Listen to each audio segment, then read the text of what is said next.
వీటి నుండి రక్షించేది Calvary Calvary Calvary Calvary.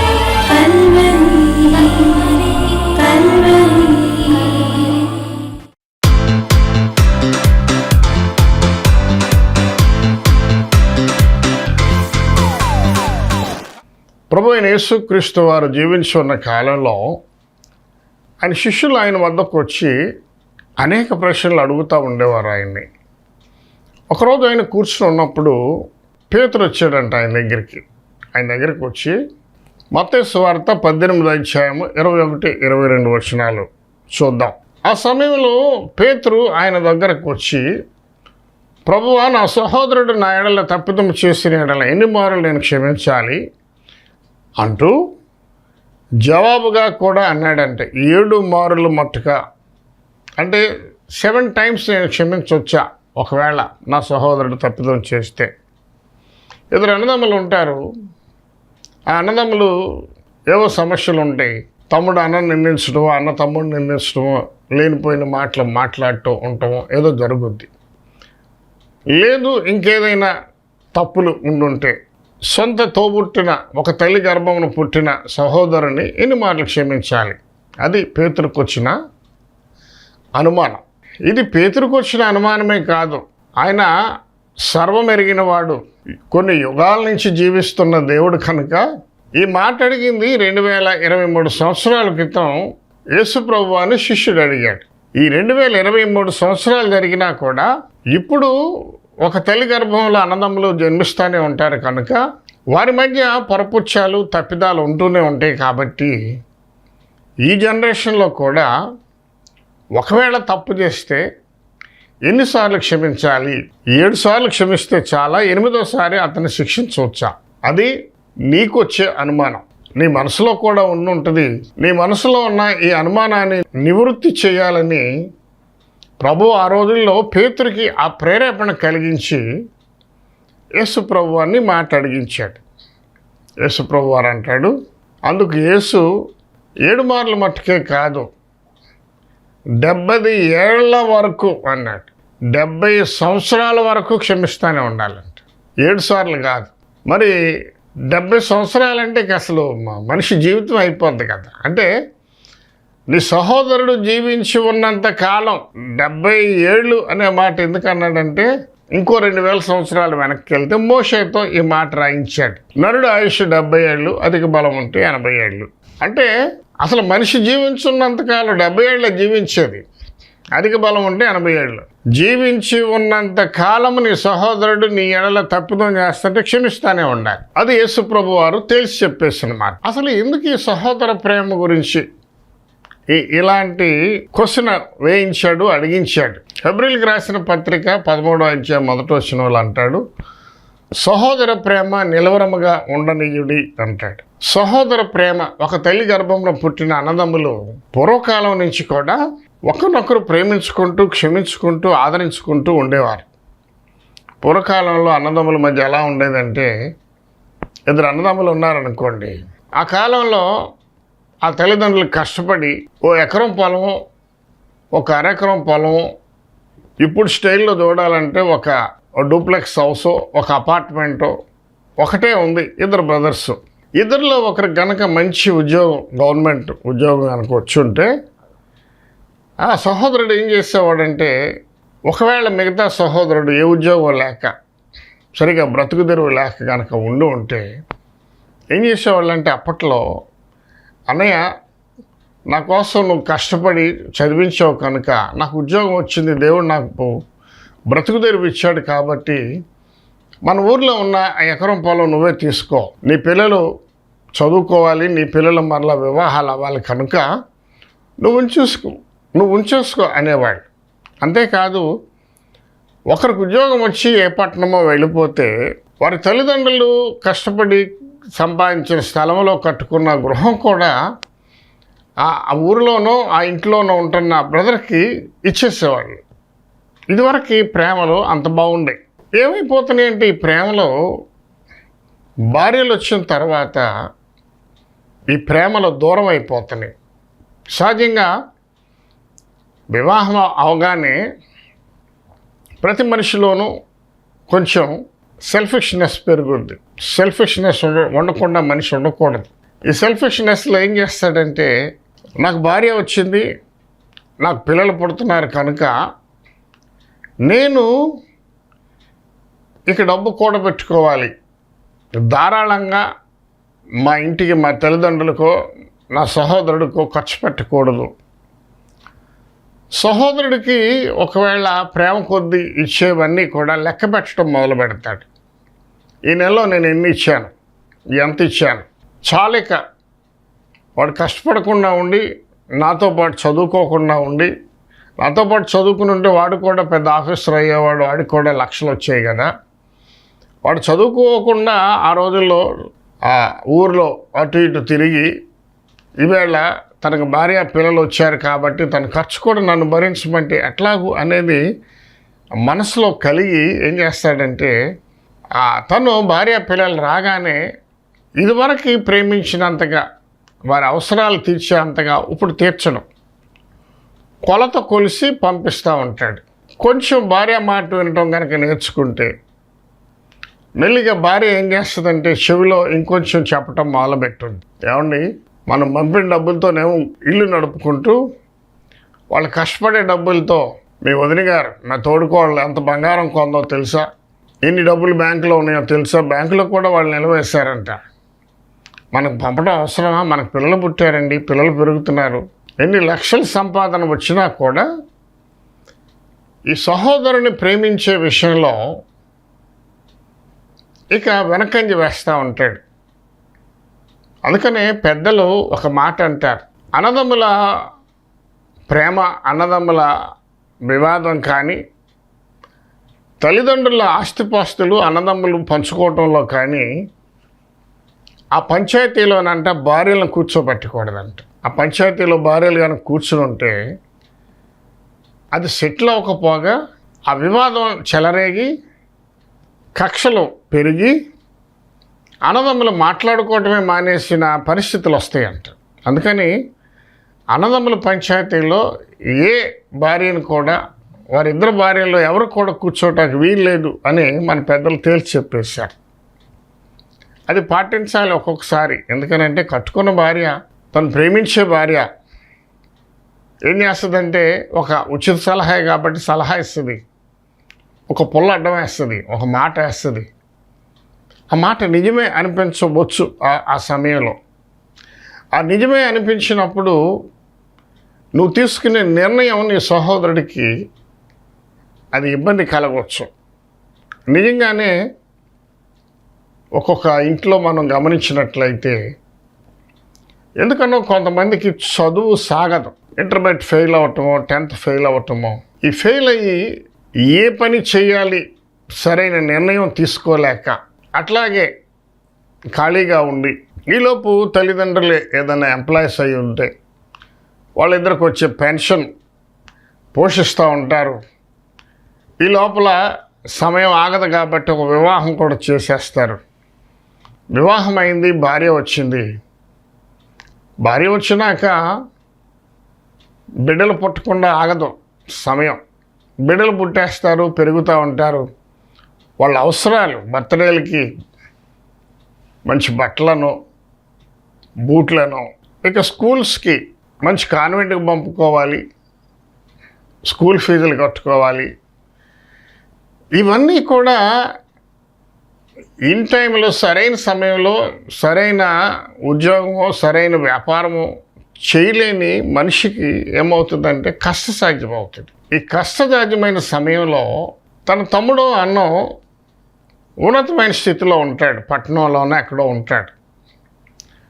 అతనికేమో లక్షలు ఆదాయం వస్తూ ఉంటుంది. ఈ ఆదాయం వచ్చే సమయంలో తన సహోదరుడు పేదవాడు, తన సహోదరుడు ఇబ్బందికరంగా ఉన్నాడు. ప్రేమించాలి అనే మనస్సు ఉంటుంది ఎక్కడో చోట. కానీ ఏం చేస్తాడంటే, ఇన్ని లక్షలు వచ్చినా కూడా సరిపడా పంపలేడు. 1 నెల, 2 నెలలు, 1 సంవత్సరం పిల్లలకు ఫీజు కట్టవచ్చు, 1 సంవత్సరం పిల్లలకి బాగోగులు చూడవచ్చు. కానీ మిగతా టైంలో పంపటానికి ఆలోచన చేస్తాడు. ఈ ఆలోచన కనుక భార్యతో చేస్తే అసలు పంపకుండానే ఆపేస్తాడు. ఇట్లాంటి అన్నదమ్ముల వివాదం, ఇట్లాంటి అన్నదమ్ముల సమస్యలు, ఆ సమయంలో ఏం చేయాలి అనేది బైబిల్ గ్రంథంలో స్పష్టంగా రాయబడి ఉన్నది. దీన్నే సహోదర ప్రేమ అంటాడు. సహోదర ప్రేమ నిలవరముగా ఉండని హెబ్రీయులకు రాసిన పత్రికలో దాన్ని నిలకడగా ఉంచాలంట. నిలవరముగా నీ జీవితకాలం అంతా సహోదరుని ప్రేమిస్తూనే ఉండాలంట. నువ్వు నీ ఆస్తి పెరిగితేనో, నీ అంతస్తు పెరిగితేనో ఆ ప్రేమ పాలు తగ్గకూడదంట. నిలవరముగా ఉండనియండి, దాంట్లో క్వశ్చనే లేదు. దేవుడు తేల్చి చెప్పేసేసాడు. భార్య వచ్చింది, భార్య మాట వినో, భార్య అమ్మ నాన్నల మాట వినో, బహుమరుదుల మాట వినో, నీ సహోదరుని ప్రేమించే విధానం నువ్వు తగ్గించడానికి వీల్లేదు. దాని గురించి యోహాను రాసిన మొదటి పత్రిక 3వ అధ్యాయం 17వ వచనంలో ఈ రీతిగా యోహాను సహోదర ప్రేమ గురించి ఒక చక్కని మాట అంటున్నాడు. ఈ లోకపు జీవనోపాధికి అలవాడివై ఉండి తన సహోదరుడికి లేమి కలుగుట చూసియు అతని యందు ఎంత మాత్రము కనికరము చూపని వాని ఎడల దేవుని ప్రేమ ఎలా కనబడుతుంది? ఈ లోకంలో నీకు ఉన్నతమైన స్థితి, జీవనోపాధి కలిగి ఉన్నావు, కానీ నీ సహోదరుడు లేమిలో ఉన్నాడు, అది నువ్వు గమనిస్తున్నావు, చూస్తున్నావు. కానీ అతన్ని ప్రేమించాలి. నేను ఎంతకాలం ప్రేమించాలి అని గనక నువ్వు ప్రేమించడం ఆపివేసినట్లయితే నువ్వు దేవుణ్ణి కూడా ప్రేమించటం లేదు అని స్పష్టంగా ఉంటుందంట. నీ ఉద్దేశం ఏంటంటే తప్పు కాదు, నువ్వు అనుకుంటున్నావు, నీ దృష్టిలో తప్పు కాదు అది.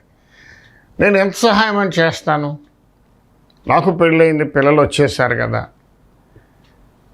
వాడు ఏ పని నేర్చుకోకుండా పెళ్ళి ఎందుకు చేసుకోవాలి, పిల్లల్ని ఎందుకు కనాలి, ఎవడి మీద తోలుతాడు, ఎవడు ప్రేమించాలి ఆడి పిల్లల్ని, ఎవడు కడతాడు ఆడి పిల్లలకి ఫీజు? నేను ఎన్నాళ్ళు కడతాను, 1 సంవత్సరం కట్టాను, నేను ఇంకా కట్టాలా? ఈ అనుమానం బహుశా నీ జీవితంలో వచ్చిందేమో, వస్తుందేమో. నాకు తెలిసిన ఒక సహోదరుడు ఉన్నాడు. ఈ కరోనా టైం తర్వాత కానీ అతను బాగా లిక్కర్ తాగుతాడు. కాస్ట్లీ అయిపోయింది, లిక్కర్ కాస్ట్ బాగా పెరిగిపోయిందంట. అతను ఒక రాత్రి తాగే ఆ లిక్కర్ బాటిల్ ఖరీదు 3,000 రూపాయలంట. ప్రతిరోజు తాగుతాడంట, తాగేస్తాడు. 3,000 రూపాయలు లిక్కర్ తాగేస్తాడు. నెలకి 1,00,000 రూపాయలు లిక్కర్కే పెడుతున్నాడు. ఆలోచన చేయండి. ఇలా వ్యర్థమైన ఖర్చులు నీకు వస్తున్నాయి కాబట్టి తప్పు కాదు. నువ్వు నెలకి ఒక 50 లక్షలు ఏదో ఒక రూపంలో, ఉద్యోగం చేసే వాళ్ళకి లిమిటెడ్గా ఉంటుంది అమౌంటు, వ్యాపారం చేసే వాళ్ళకి, రియల్ ఎస్టేట్ చేసే వాళ్ళకి, లోకంలో రకరకాల పనులు చేసే వాళ్ళకి కోట్లలో కూడా వస్తాయి నెలకి. ఆ వచ్చిన సమయంలో నువ్వు ఖర్చు పెట్టేదంతా, ఆ ఖర్చులో నీ తమ్ముడు, మీ అన్నయ్య లేకపోతే లేమిలో ఉన్నాడని అతని ఎడల నువ్వు గనక కనికరం చూపకపోతే నువ్వు దేవుని కూడా ప్రేమించట్లేదు అని స్పష్టమైపోతుంది. దేవుని ప్రేమించిన వాడు సహోదరుని ప్రేమించాలి. అది దేవుడు స్పష్టంగా తెలిసి చెప్పేసేసాడు. యోహాను రాసిన మొదటి పత్రిక 4వ అధ్యాయం 21వ వచనంలో దేవుని ప్రేమించేవాడు తన సహోదరుని కూడా ప్రేమించవలనని దేవుని ఆజ్ఞ అంటున్నాడు. నువ్వు దేవుని ప్రేమిస్తున్నాను అంటావు. దేవుని ప్రేమించడం అంటే నీ దృష్టిలో బైబిల్ చదవటం, మోకాళ్ళు వేసి ప్రార్థన చేయటం, ఆదివారం ఆరాధనకి వెళ్ళటం, నీ కానుకలు, అర్పణలు, దశంభాగాలు దేవునికి ఇవ్వటం, ఇదంతా నేను దేవుని ప్రేమిస్తున్నాను కదా అనే నీ ఉద్దేశం. అదే కాదు, దేవుడిచ్చిన దాంట్లో నుంచి దేవునికి ఇస్తున్నావు, అది అంతటితో కాదంట. నువ్వు దేవుని ప్రేమిస్తున్నావు అనటానికి నిదర్శనం ఏంటంటే, నువ్వు కలిమిలో ఉంటే లేమిలో ఉన్న నీ సహోదరుని కనికరం చూపించాలి. లేని ఏళ్ళ నువ్వు దేవుణ్ణి ప్రేమించినట్టుగా లెక్క అంట. ఈవేళ దేవుని మాటలు నువ్వు వింటున్నావు. నువ్వు ఇంతే కాదు, ఇంకో చోట ఇంకో మాట అంటాడు. ఆ మాట కూడా నేను మీకు ఇవాళ వినిపిస్తాను. యోహాను రాసిన మొదటి పత్రిక 3వ అధ్యాయం 15వ వచనం, తన సహోదరుని ద్వేషించువాడు నరహంతకుడు, ఏ నరహంతకుడు కూడా నిత్యజీవంలోకి వెళ్ళటానికి ప్రవేశం లేదు అంటున్నాడు. తన సహోదరుని ద్వేషించువాడు నరహంతకుడు. ఒక మనిషిని హత్య చేస్తే ఎంత పాతకమో, తన సహోదరుణ్ణి లేమిలో ఉన్నవాడిని కలిమిలో ఉండి ప్రేమించకపోతే, ఒకవేళ తప్పిదం చేస్తే క్షమించకపోతే అది నరహత్యతో సమానం అంట. హత్య చేసేవాళ్ళు నరహత్య చేసిన వాడికి నిత్యజీవం లేదంటున్నాడు బైబిల్లో. దానితో సమానం అంట. ఎన్నాళ్ళు క్షమించాలి పేతురు అడిగాడు. 7 సార్లు అని అడిగాడు. కాదు 70 సంవత్సరాల పాటు నువ్వు వాడిని క్షమించాలి. క్షమించడం అంటే అన్నదమ్ములు ఈర్ష్యతో మాట్లాడుతూ ఉంటారు, అవమానకరంగా మాట్లాడుతుంటారు. మన సహాయం పొంది కూడా మనల్ని అవమానిస్తూ ఉంటారు. మన మేలు పొంది కూడా మనల్ని హేళన చేస్తూ ఉంటారు. మరలా వాళ్ళ అవసరం వచ్చినప్పుడు ఎక్కడ లేని ప్లీజింగ్తో దయ కలిగేటట్లుగా మాట్లాడుతూ ఉంటారు. అది లోకంలో ఉన్న సహజమైన పని. మనుషుల్లో ఒక తల్లి గర్భమున పుట్టిన వారు అందరూ సమానంగా ఉండరు, మంచి మనసు కలిగి ఉండరు. అందుకనే దేవుడు అంట ఈ హస్తాన్ని చూపిస్తాడు. ఈ హస్తం చూడండి, ఎన్ని వేళ్ళు ఉన్నాయండి? 5 వేళ్ళు ఉన్నాయి. సమానంగా ఉన్నాయా అని ప్రశ్న వేశాడు ఒక ఆయన. సమానంగా ఉండవు. నీ చేతుకున్న 5 వేళ్ళే సమానంగా లేనప్పుడు ఒక తల్లి గర్భమున పుట్టిన బిడ్డలు ఒకే మనసు కలిగి ఉండాలి, క్షమాపణ కలిగి ఉండాలి, ప్రేమ కలిగి ఉండాలని రూల్ ఏమన్నా ఉన్నదా? లేదు. అయినా మీ ఇంటిలో నువ్వు, ఇంటికి ఒకడు ఉంటాడు అంటారు పెద్దలు. ఇంట్లో ఒకడు బుద్ధిమంతుడు ఉంటాడు, ఇంట్లో ఒకడు దేవుని జ్ఞానం కలిగి ఉంటాడు. ఆ ఒక్కడేం చేయాలంటే మిగతా కుటుంబాన్ని సమన్వయం చేయాలి, కలపాలి. లోకంలో ఉన్న పద్ధతులు ఇవి. వాళ్ళు ఒకరినొకరు అవమానించుకుంటూ ఉంటారు, హేళన చేసుకుంటూ ఉంటారు, ఒకరి మీద ఒకరు లేనిపోయిన మాటలు చెప్పుకుంటూ ఉంటారు. అయినను నువ్వు కనుక బుద్ధిమంతుడు అయితే ఆ ఇంటిని సమన్వయపరచాలి, సమాధానపరచాలి. నేను చాలామంది స్త్రీలను కూడా గమనిస్తూ ఉంటా. ఒక ఇంట్లోనే ఉంటారు అక్క చెల్లెళ్ళు. చిన్నప్పటి నుంచి పెరిగేటప్పుడు చాలా కలివిడిగా అసలు ఒకరి నుంచి ఒకరు ఉండరేమో అని అంత ప్రేమ కలిగి పెరుగుతారు. ఎవరన్నా వారిని ఏమన్నా అంటే, మా చెల్లెల్ని అంటావా, మా అక్కని అంటావా, నీ సంగతి తెలుస్తా అంటూ గొడవలకు కూడా వెళ్తారు. కానీ వివాహాలైన తర్వాత వ్యత్యాసాలు ఎక్కడొస్తాయంటే ఈ పేదరికం లేకపోతే ఐశ్వర్యం దగ్గరే ఈ వ్యత్యాసాలు వస్తాయి. ఈ ఇద్దరు అక్క చెల్లెళ్ళు వివాహం ముందు వరకు కలిసి పెరుగుతారు. అక్క కాపురానికి వెళ్ళిపోతుంటే చెల్లెలు ఏడుస్తుంది, చెల్లెలు కాపురంకి వెళ్తుంటే అక్క ఏడుస్తూ ఉంటుంది. కానీ వివాహాలై భర్తలు వచ్చిన తర్వాత ఏం చేస్తారంటే, అది నా ముందు దాని బ్రతికెంత, దాని భర్తకి ఎంత జీతం వస్తుంది, దాని పిల్లలు చదివే స్కూల్ ఏంటి, నా ముందు వాళ్ళు నాకేం లెక్క అంటూ ఉంటారు. ఈ మాటలు ఏం చేస్తాయంటే ఒక్కొక్కసారి కుటుంబం కలుసుకోకుండా, కుటుంబం విడిపోయి ఒకరి కార్యక్రమాలకు ఒకరు అటెండ్ కాని పరిస్థితులు వరకు దారితీస్తాయి. ఎందుకనంటే చిన్నదో పెద్దదో లేమిలో ఉన్నవాళ్ళు, పేదరికంలో ఉన్నవారు ఉండకుండా కొంచెం వాళ్ళ ఆయన జీతం ఎక్కువ లేకపోతే కొంచెం స్టైల్గా ఒక కారు వేసుకొస్తేనో, ఒక పట్టు చీర కట్టుకొస్తేనో చెల్లెలు ఓర్చుకోలేదు, లేకపోతే అక్క ఓర్చుకోలేదు. ఏదో ఒక మాట తోలనాడి మాట్లాడతారు. ఆ మాటకి వాళ్ళ కోపం వచ్చి మా ఆయన జీతం ముందు మా ముందు నువ్వెంత అని మాట్లాడేసుకుంటూ ఉంటారు. ఇది సహజంగా జరుగుతుంది ప్రతి ఇంట్లో. ఒక ఇంట్లో జరుగుతున్న విశేషం ఇది. ఒక సమన్వయకర్తగా దేవుడు నిన్ను నియమించాడు అనుకో. నీ ఇంటికి నువ్వేం చేయాలంటే సహోదర ప్రేమని నిలకడగా ఉంచాలి.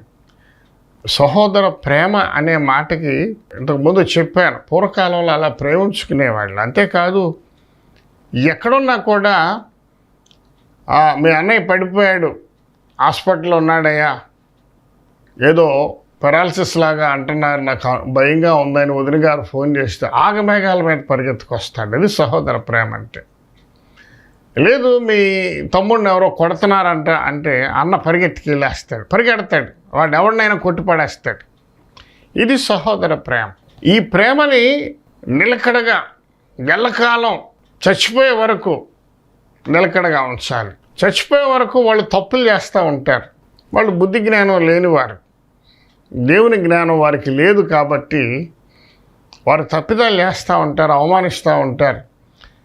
ఎన్నిసార్లు సహాయం చేసినా కూడా వాడు మాకేమి ఇచ్చాడు, వాడు ఇస్తేనే బ్రతుకుతున్నాం మేము, వాడైనా మమ్మల్ని బ్రతికించేది, వాడికే లేదు మాకు ఇస్తాడా ఏంటి? మేలు పొందుతా కూడా ఒక సహోదరుడు, మేలు పొందుకునే సహోదరుడు మేలు చేసే సహోదరుని ఈ రీతిగా మాట్లాడుతూ ఉంటాడు. ఎందుకు 70 ఏళ్ల మట్టుకు వరకు క్షమించాలని ప్రభు అన్నాడంటే 70 ఏళ్ళు వాడు తప్పుతో చేస్తూనే ఉంటాడు. అనుకున్న లక్షణం అది. దేవుడు కొంతమంది కొన్ని కృపలను ఇచ్చాడు అంటారు. కృపలే కాదు, నాకు అనిపిస్తూ ఉంటుంది ఇలాంటి వాళ్ళకి ఇలాంటి ఈ చెడ్డ మనసు కూడా ఇస్తాడా అని అనిపిస్తూ ఉంటుంది. ఎంత చేసినా కూడా చేశాడు, మేలు పొందాము అనరు. కొన్నిసార్లు మేఘాల మీద ఏదైనా అయింది అన్నకో అన్న పిల్లలకో తమ్ముడు పిల్లలకంటే పరిగెట్టేస్తారు. పరిగెత్తేసి వాళ్ళ వంతుగా ఎంత సహాయం చేయాలో అంత సహాయం చేస్తారు. కానీ వాళ్ళు నలుగురిలోకి వెళ్ళి మాట్లాడేటప్పుడు నేను ఇలాంటి ఒక భయంకరమైన పరిస్థితుల్లో ఉంటే నా తమ్ముడు మా అన్నయ్య పరిగెత్తుకొచ్చి నాకు సహాయం అందించబట్టి నేను ఇవాళ రోడ్డు మీదకి రాగలిగాను, ఇవాళ నిలబడగలిగాను అనే మాట చెప్పరు. చెప్పకపోగా మాకెవరో స్పందించి మేలు చేశారు, లేకపోతే మేము బయటకు వచ్చేవాళ్ళం కాదు, లేకపోతే స్థితిలో ఉండేవాళ్ళం కాదని సొంత తోడబుట్టిన వాళ్ళు మేలు చేస్తే బయట వాళ్ళని పొగుడుతూ ఉంటారు. ఈ మాటలు విన్నప్పుడు చాలా కోపం, కష్టం వస్తుంది. అరే నేను సహాయం చేస్తే ఎవరి గురించి చెప్పుద్దేంటి అనే కష్టం వేస్తూ ఉంటుంది. ఇక వీళ్ళని క్షమించకూడదు అని అనిపిస్తూ ఉంటుంది, వీళ్ళని మనం దగ్గరికి రానివ్వకూడదు అనిపిస్తూ ఉంటుంది. మరలా ఏమైపోద్దంటే వాళ్ళకి ఆపద వచ్చినప్పుడు, ఇబ్బంది వచ్చినప్పుడు అసలు ఏమి ఎరగనట్టు ఇవేం మాట్లాడినట్టు మళ్ళీ ఫోన్ చేసి అన్నయ్య ఎక్కడున్నావురా, కొంచెం నాకు సహాయం కావాలరా, నేను ఇబ్బందుల్లో ఉన్నానురా అని ఫోన్ చేస్తూ ఉంటాడు. ఆ టైంలో అనిపిస్తుంది వీడిని నేను క్షమించకూడదు అనిపిస్తూ ఉంటుంది. కానీ ఆ క్షమించడమే సహోదర ప్రేమ అంటే. ఆ క్షమించడమే నీలో ఉండాలి అని దేవుడు పేతురు అడిగిన ప్రశ్నకు జవాబు చెబుతున్నాడు. ఆ మాట మనం ఆదికాండంలోకి వెళ్ళి చూసినట్లయితే యాకోబు అన్నను మోసగించి జ్యేష్ఠత్వాన్ని లాక్కుని మేనమామ లాబానింటికి సిరియా వైపు వెళ్ళిపోయి 20 ఏళ్ల తర్వాత తన భార్య, తన కుటుంబం, పిల్లలు అందరితో కలిపి, తన ఆస్తిపాస్తులతో కలిపి తను తిరిగి స్వదేశానికి హెబ్రోన్కి తిరిగి వస్తూ ఉంటాడు. ఇప్పటికీ మనం యెరూషలేము వెళ్తే కనబడదు. జోర్డాన్ దగ్గర యబ్బోకు రేవు అంటారు, అది ఒక నది. ఆ రేవు దగ్గర యాకోబు తన సంతతిని వేసుకుని దేవునికి ప్రార్థన చేసుకుని బయలుదేరాడు. ఎందుకనంటే ఈ సంగతి యబ్బోకు రేవు దగ్గరకు వచ్చాడు, పెనుయేలు ప్రదేశంలో యాకోబు ఉన్నాడని తెలిసి ఏశావు తన అన్న 400 మంది మనుషుల్ని తీసుకుని ఆ 400 మంది కర్రలు, కత్తులు, డాళ్ళు పట్టుకుని ఒకవేళ యాకోబు వెనకాల సైన్యం ఉందేమో వాళ్ళందరినీ చంపేయాలి అనే ఉద్దేశంతో ఉగ్రుడైపోయి ఏశావు ఎదురొస్తూ ఉంటాడు. ఏదోము నుంచి వస్తున్నప్పుడు యాకోబు ఏం చేస్తాడంటే దేవుని ఎరిగినవాడు కనుక తగ్గించుకుని 7 మార్లు ఆ నేల మీద సాష్టాంగపడి అన్నకి నమస్కారం చేశాడంట. అన్నయ్య నన్ను క్షమించు, అన్నయ్య నన్ను క్షమించాను. సహోదర ప్రేమ అంటే చూడండి, 400 మందిని తీసుకుని యాకోబును చంపాలనుకుని వచ్చి ఏశావు ఏం చేశాడంటే, ఎప్పుడైతే తమ్ముడు తగ్గించుకుని క్షమించు అన్నాడో తన జ్యేష్ఠత్వం లాక్కున్నాడు, తన ఆశీర్వాదాలన్నీ లాక్కున్నాడు. వాస్తవం అయితే నిజంగా చంపాలి అనిపిస్తుంది.